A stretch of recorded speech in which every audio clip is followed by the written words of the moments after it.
Hey guys, welcome back to Maxie's Kitchen. Today we're going to be making herb and green pepper chicken or Kpaposhito chicken. This chicken is so flavorful and I can't wait to teach you how to make it.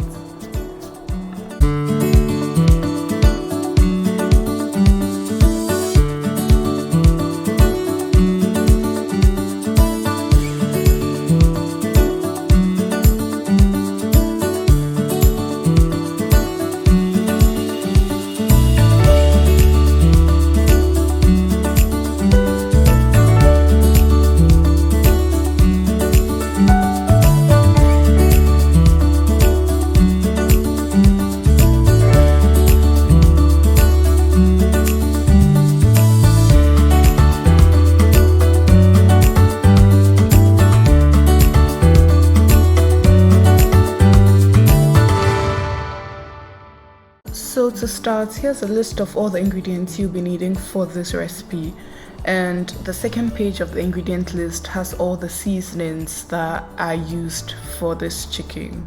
Okay, so let's get to it.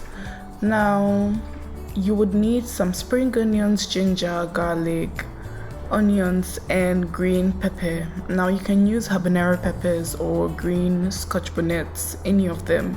Okay, so I didn't really use Kpaposhito. Kpaposhito are the smaller ones. I used the big ones. Okay, and in this bowl we have all our herbs. I'm using coriander, which is also known as cilantro, thyme, parsley, and basil. Now I used a lot of herbs, but you can just use as little or as much as you want.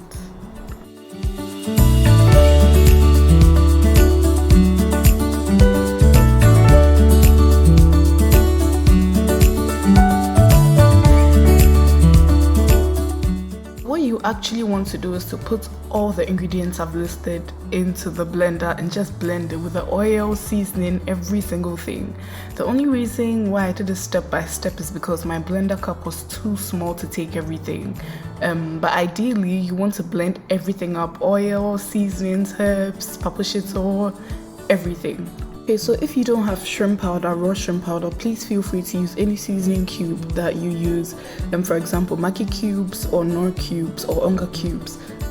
I also know that this recipe calls for a lot of oil, but please don't be tempted to add in any water. Okay, you need to add in as much oil as you need to blend this into a smooth and nice paste.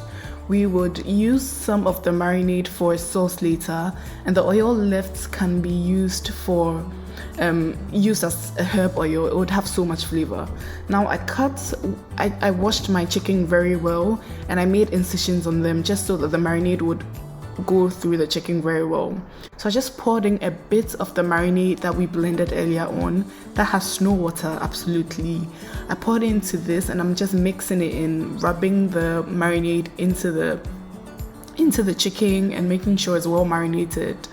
Now bear in mind that a little of this marinade goes a long way, so don't overdo it. I used less than half of the marinade I made, and I'm going to just put the rest in a pan and just put it on fire and keep stirring, and you see that the oils will settle at the top and there'll be a nice delicious sauce left. Okay, now you can baste your chicken with it once you're done making it, and it will taste absolutely delicious. And the oil, you can use it to cook, you can use it to fry your eggs.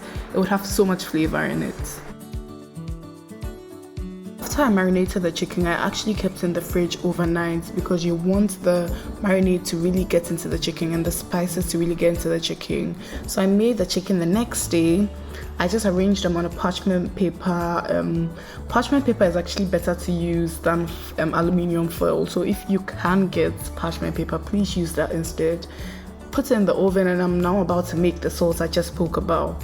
So I'm adding this extra marinade that we used to marinate the chicken, and we're going to add it to the one I didn't use at all.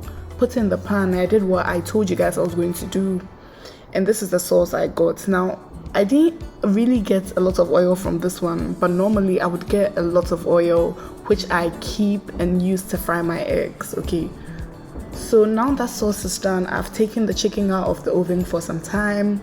It's not quite done yet. I'm still going to give it a bit of marinade and it's going to go back into the oven.